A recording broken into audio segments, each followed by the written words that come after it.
पाठ जो 10 है, प्रकाश का परावर्तन तथा अपवर्तन के नियम, उसी का जो अगला पार्ट है उसमें देखते हैं। तो उसमें पहले क्या है, अवतल दर्पण के किरण आरेख बनाने के कुछ नियम पढ़ेंगे। तो पहला नियम क्या है कि दर्पण के मुख्य अक्ष के समांतर, दर्पण के मुख्य अक्ष के समांतर प्रकाश किरण परावर्तन के पश्चात अवतल दर्पण के मुख्य फोकस से गुजरती है।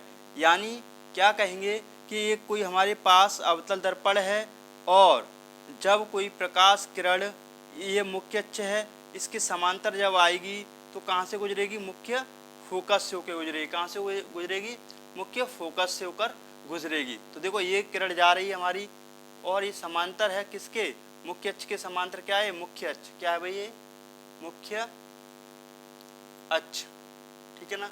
मुख्य अक्ष के समांतर है और समांतर होने के बाद में कहाँ से किस पे अवतल दर्पण टकरा रही है, टकराने के बाद में कहाँ से जा रही है, फोकस होकर जा रही है। बस पहला नियम यही है, ठीक है ना। अब दूसरा नियम है, दूसरा नियम क्या कह रहा है, दूसरा नियम है कि अवतल दर्पण के मुख्य फोकस से गुजरने वाली किरण परावर्तन के पश्चात मुख्य अक्ष के समांतर निकलेगी। यानी अब कह रहा है कि अगर प्रकाश किरण जो है अगर फोकस से होके गुजरे, यानी किरण है फोकस से होके आए, यानी किरण आ रही है फोकस से, यानी एफ से होकर आ रही है ना। देखो एफ से होकर आ रही है तो क्या हुई, टकराएगी, टकराने के बाद मुख्य अक्ष के समांतर हो जाएगी, ठीक है ना। यही कह रहा है दूसरा नियम। देखो जैसे कि ये दिखा रहा है, देखो मुख्य अक्ष के फोकस से होकर आ रही है और टकराने के बाद मुख्य अक्ष के समांतर हो जा रही है, ठीक है ना। अब आगे चलते हैं। तो आगे तीसरा नियम अगर देखेंगे तो तीसरे नियम की तरफ चलते हैं। तीसरे नियम में दे रहा है कि अवतल दर्पण के वक्रता केंद्र से गुजरने वाली प्रकाश किरण परावर्तन के पश्चात उसी दिशा में वापस परावर्तित हो जाती है, ठीक है ना। यानी ये बोल रहा है कि अगर ये देखो हमारे पास अवतल दर्पण है और ये एफ है और ये वक्रता केंद्र सी है, प्रकाश किरण अगर आएगी इस तरीके से आई और दर्पण से टकराएगी तो उसी मार्ग में वापस लौट जाएगी, जैसे कि ये दिखाया गया है, ठीक है ना। और आगे अगर बात करें तो अगला नियम है, अगला नियम क्या कह रहा है, चौथा, कि अवतल दर्पण के बिंदु P की ओर, अवतल दर्पण के बिंदु P की ओर मुख्य अक्ष से तिर्यक दिशा में आपतित किरण तिर्यक दिशा में ही परावर्तित होती है। आपतित तथा परावर्तित किरणें आपतन बिंदु पर मुख्य अक्ष से समान कोण बनाती हैं। कैसा कोण बनाएंगी, समान। अब कह रहा है कि अगर कोई हमारे पास क्या है, गोली दर्पण है और उसके कह रहा है कि आपतन बिंदु पर टकराएगी, यानी ये बिंदु हम कह सकते हैं P व मान सकते हैं ध्रुव। इस पे अगर गिरेगी तो इस तरीके से किरण आएगी, टकराएगी तो ये लौटेगी दूसरी दिशा में और ये जो आपतन कोण आई होगा वो परावर्तन कोण आर के कैसे होगा, बराबर होगा, ठीक है ना। यानी आई बराबर क्या बनाएगा, आर, ठीक है ना। कोण आई बराबर कोण आर, ये ध्यान रखना। बस हमारे पास 4 नियम हैं और किरण आरेख बनाने के, इन्हीं नियमों से हम सभी चित्र बनाएंगे, ठीक है ना। अब बात कर रहे हैं तो इसमें बोल रहा है कि हमारे पास जो अवतल दर्पण है, अवतल दर्पण द्वारा प्रतिबिंब जो बनेंगे विभिन्न स्थितियों में जो बनते हैं, उन स्थितियों के हिसाब से उनकी क्या कंडीशन होती है। तो अब हम देखेंगे सबसे पहले बिंब की स्थिति, यानी बिंब माने होती है क्या भाई, वस्तु। क्या होती है भाई, वस्तु, ठीक है ना। बिंब माने होती है वस्तु। वस्तु की स्थिति की बात करें, ये गलत लिखा हुआ है, स्थिति, ठीक है ना।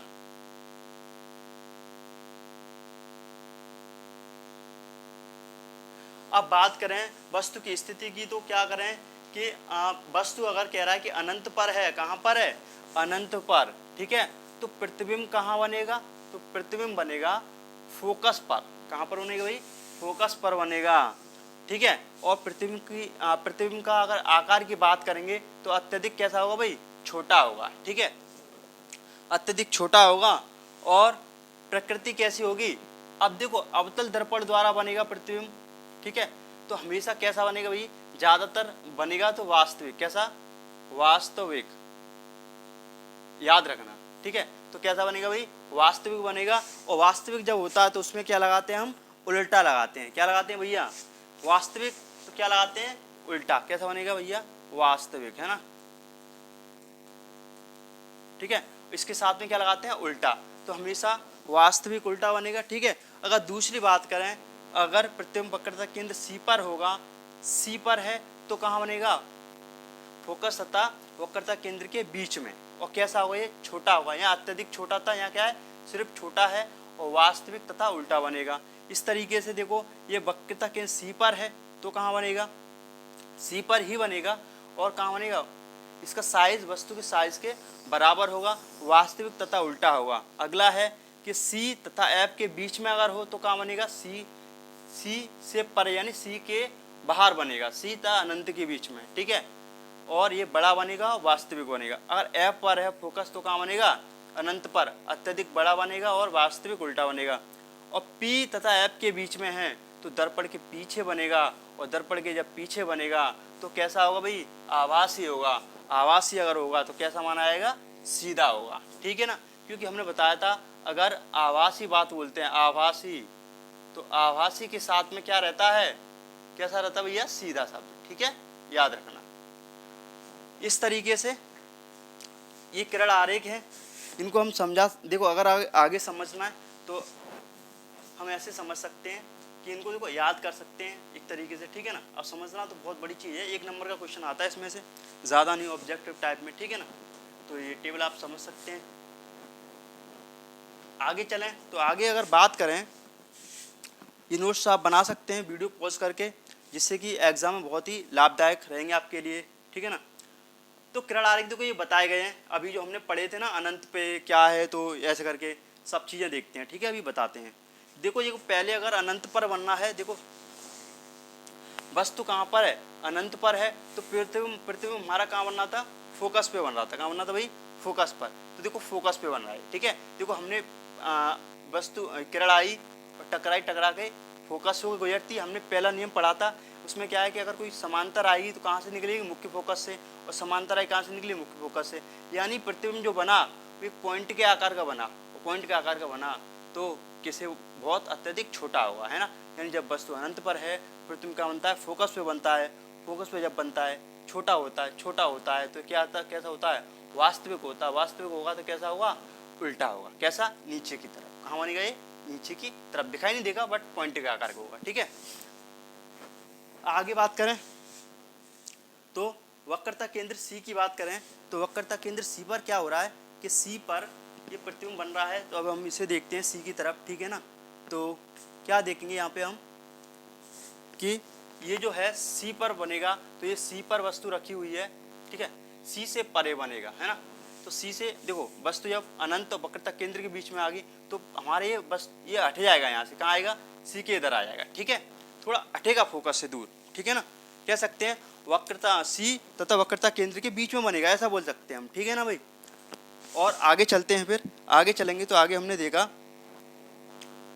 सी पर है, तो सी पर है तो कहाँ बनेगा भैया, तो सी पर ही प्रतिबिंब बनेगा, वस्तु प्रतिबिंब दोनों बराबर होंगे साइज के, ठीक है ना। और आगे चलें तो अगला है चौथा नियम कि सी और एफ के बीच में है, सी और एफ के बीच में है, सी और एफ के बीच में है तो कहाँ बनेगा ये सी और अनंत के बीच में, सी और अनंत के बीच में, ठीक है। अगला है एफ की बात करें तो एफ जो फोकस पे अगर रखी हुई है वस्तु तो ये कहाँ बनेगा, ये अनंत पे बनेगा, कहाँ बनेगा भैया, अनंत पर, ठीक है। आगे चलें तो आगे देखते हैं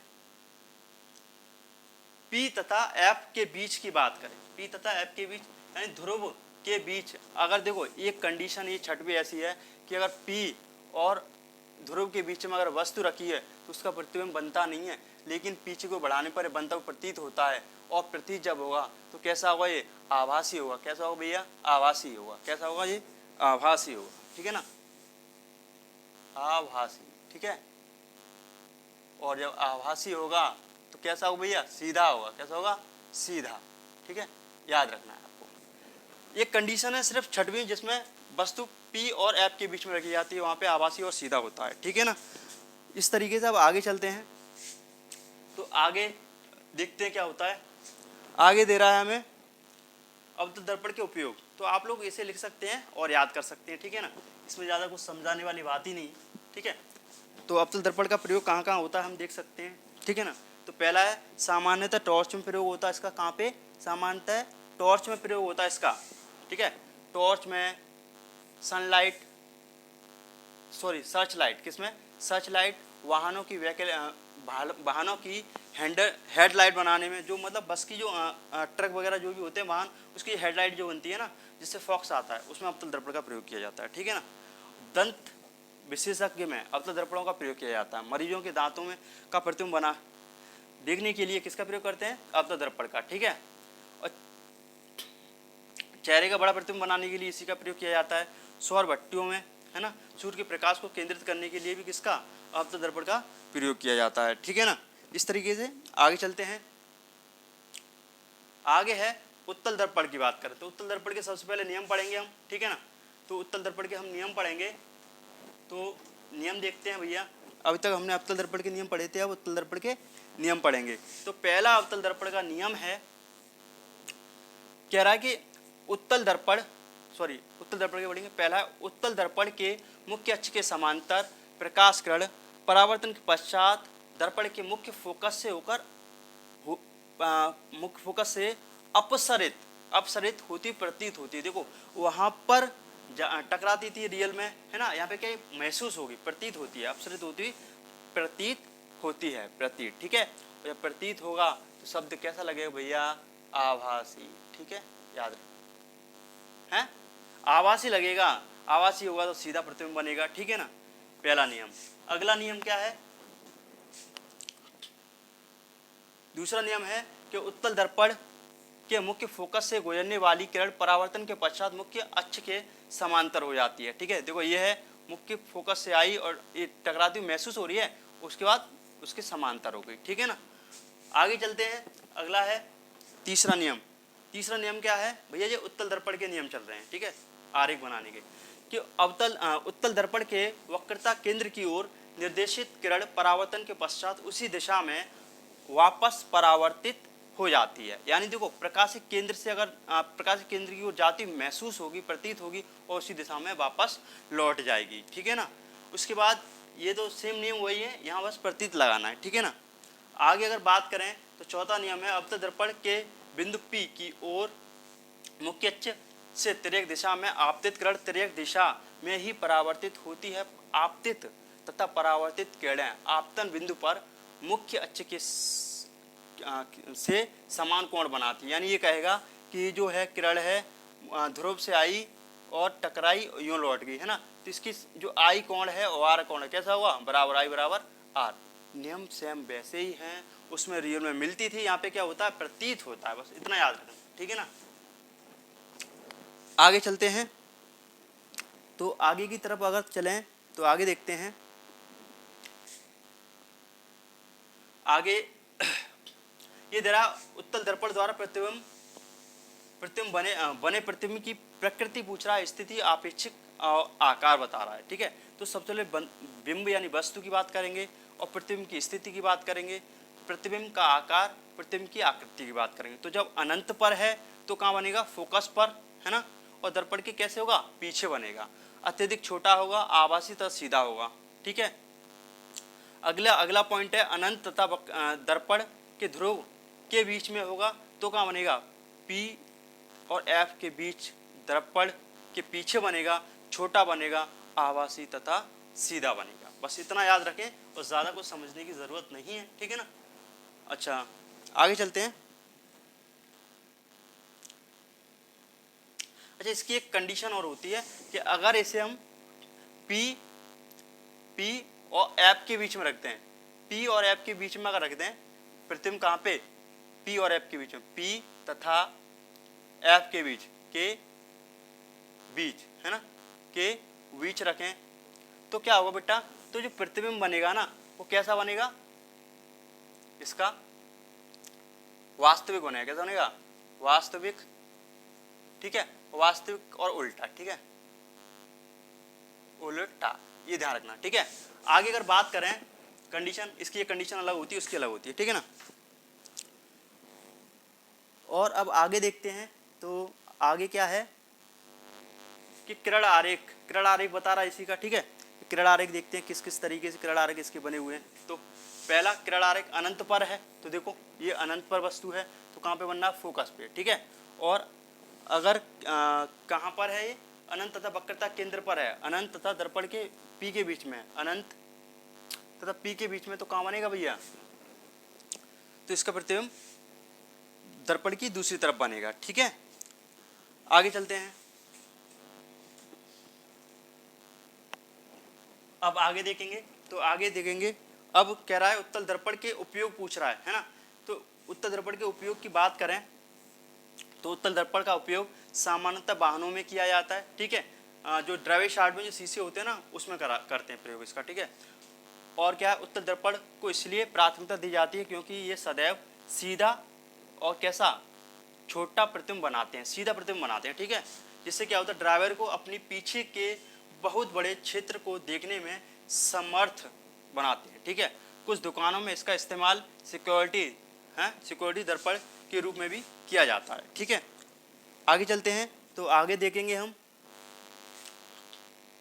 आगे आपका दे रहा है कि उत्तल दर्पण द्वारा प्रतिबिंब, उत्तल दर्पण द्वारा क्या है, परावर्तन के लिए चिन्ह परिपाटी। अब देखो ये हम अच्छे से देखेंगे, चिन्ह परिपाटी की बात करें तो हम इसको देखते हैं जरा, ये नियम जो लिखे हुए हैं आप समझ सकते हैं। कह रहा है कि बिंब हमेशा दर्पण के बाईं ओर रखा जाता है, यानी देखो अभी क्या है कि हमारे पास कोई वस्तु है, ठीक है। देखो हमारे पास ये कोई दर्पण है, क्या है, मान लो ये दर्पण है, ये दर्पण है, ठीक है, ये दर्पण है। तो बिंब हमेशा, बिंब जो होता है वस्तु सदैव क्या है, बाईं ओर रखी जाएगी, यानी हमेशा वस्तु इधर रखी जाएगी, किधर, इधर क्या होगी वस्तु हमेशा, ठीक है। कोई लाइन मुख्य अक्ष है ये, तो वस्तु हमेशा किधर रखेंगे भैया हम, इस साइड में वस्तु, ठीक है।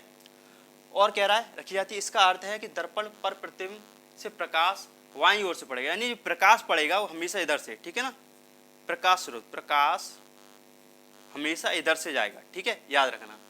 मुख्य अक्ष के समांतर सभी दूरियां दर्पण के ध्रुव से मापी जाती हैं, यानी जो दूरियां मापी जाएंगी, यहाँ पी माना जाएगा, पी से इधर, पी से इधर, पी से ऊपर और पी से नीचे, ठीक है ना। अगला पॉइंट क्या, मुख्य अक्ष के समांतर सभी दूरियां दर्पण के ध्रुव से मापी जाती हैं, हो गया, ठीक है।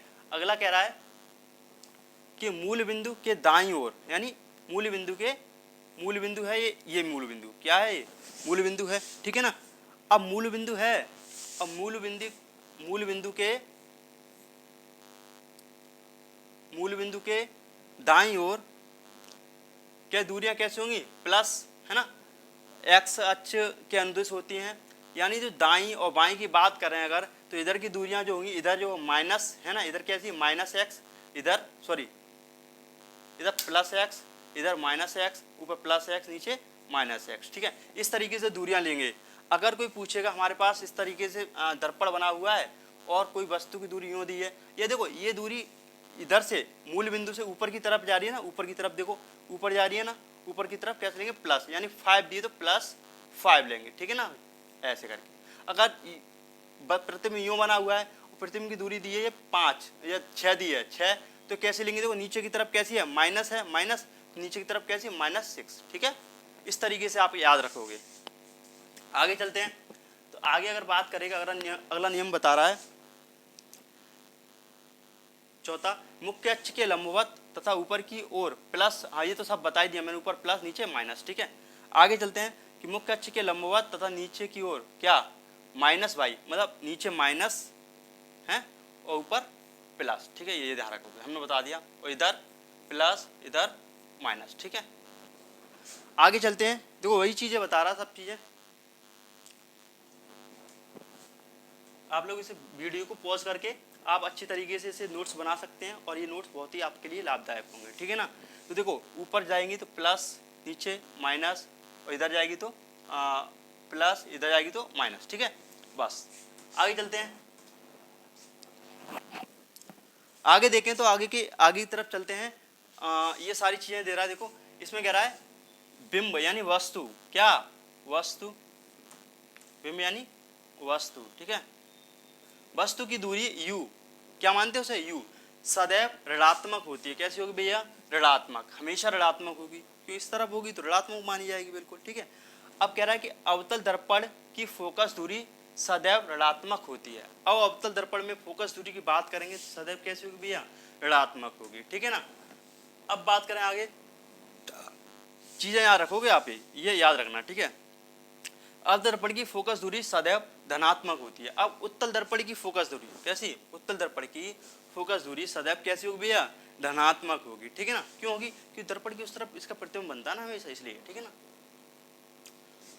अब बात करें आगे, तो सूत्र है इसका, सूत्र क्या है, ये दर्पण के लिए 1/v है ना, क्या है 1/v प्लस 1/u बराबर 1/f, ठीक है, इसका प्रयोग होगा। अब ये क्या है, ये जो है P से यानी ध्रुव P से प्रतिबिंब तक की दूरी, ये वस्तु तक की दूरी, और ये क्या है फोकस दूरी, ठीक है ना। तो ये दे रहा है आपका v क्या है, प्रतिबिंब तक की दूरी, कहाँ से, ध्रुव से, ये u क्या है, बिंब तक की दूरी, कहाँ से, u से, P से, f क्या, फोकस दूरी, ठीक है। अब चलते हैं आगे, याद रखना ये आप, आगे चलेंगे तो आगे बात कर रहा है आवर्धन, है ना। तो आवर्धन क्या होता है, तो गोलीय दर्पण द्वारा उत्पन्न वह अपेक्षिक विस्तार है जिससे ज्ञान होता है कि कोई प्रतिबिंब है या बिंब, क्या, प्रतिबिंब वस्तु की अपेक्षा, बिंब वस्तु की अपेक्षा कितना गुना आवर्धित है यानी बड़ा है। इसे प्रतिबिंब की ऊंचाई तथा बिंब की ऊंचाई के अनुपात द्वारा व्यक्त किया जाता है, ठीक है। यानी इसे जो व्यक्त करेंगे हम, वो व्यक्त करेंगे किससे,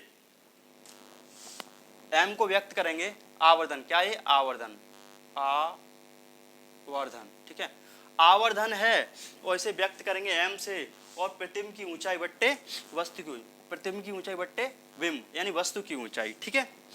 अब इसको हम देखो मानते h डैश मान ले, इसे h मान लें, ठीक है ना। तो m बराबर h dash H I upon H O, I माने इमेज, है ना, वस्तु, प्रतिबिंब, क्या, प्रतिबिंब, ठीक है, इस तरीके से, ये क्या है, ऑब्जेक्ट यानी वस्तु, ठीक है ना। अब बात करेंगे तो देखो इसका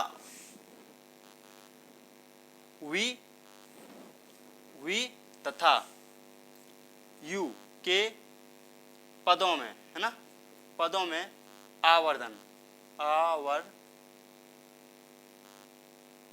आवर्धन, ठीक है। तो उसके लिए सूत्र है आवर्धन का सूत्र, ठीक है, उसके लिए यह है, ठीक है, m बराबर -v/u, ठीक है ना। इसके बाद आगे चलते हैं, तो आगे देखेंगे हम लोग, आगे क्या है कि अब देखो जब ये m इसके बराबर है तो क्या लिख सकते हैं, -v/u बराबर क्या है, देखो ऊपर h डैश अपॉन h, है ना, या हम ऐसे ही मान सकते हैं, यहाँ पे आई, यहाँ पे हो, बात है कि ऑब्जेक्ट, ठीक है, ये आपस में बराबर है, ठीक है, आगे काम देंगे हमें, याद रखना। आगे बात करें तो इसमें दे रहा है कुछ चीजें, पढ़ो आप। ये कह रहा है कि यदि m ऋणात्मक है तो प्रतिबिंब कैसा होगा भैया, वास्तविक होगा। जब हम मान निकालेंगे इसका, m अगर ऋणात्मक आएगा तो प्रतिबिंब कैसा होगा, वास्तविक होगा। यदि m धनात्मक होगा तो प्रतिबिंब कैसा होगा भैया, आभासी होगा, इतना याद रखना, ठीक है भाई। m ऋणात्मक है तो प्रतिबिंब वास्तविक होगा, और m अगर धनात्मक है तो प्रतिबिंब आभासी होगा। आगे अगर बात करें तो यदि HI यानी ऑब्जेक्ट और HO हो तो m माइनस क्या, प्रतिबिंब लाएंगे 1 माइनस प्रतिबिंब का आकार बिंब के आकार के बराबर होगा, ठीक है। अगर HI बड़ा है किससे, HO से, तो क्या होगा, m बड़ा होगा 1 से, यानी प्रतिबिंब बिंब से छोटा होगा, ठीक है। और क्या है, H बड़ा होगा O से, तो क्या होगा, m जो छोटा होगा 1 से, प्रतिबिंब वस्तु से कैसा होगा, छोटा होगा, ठीक है। ये सब चीजें याद रखना। आगे चलते हैं,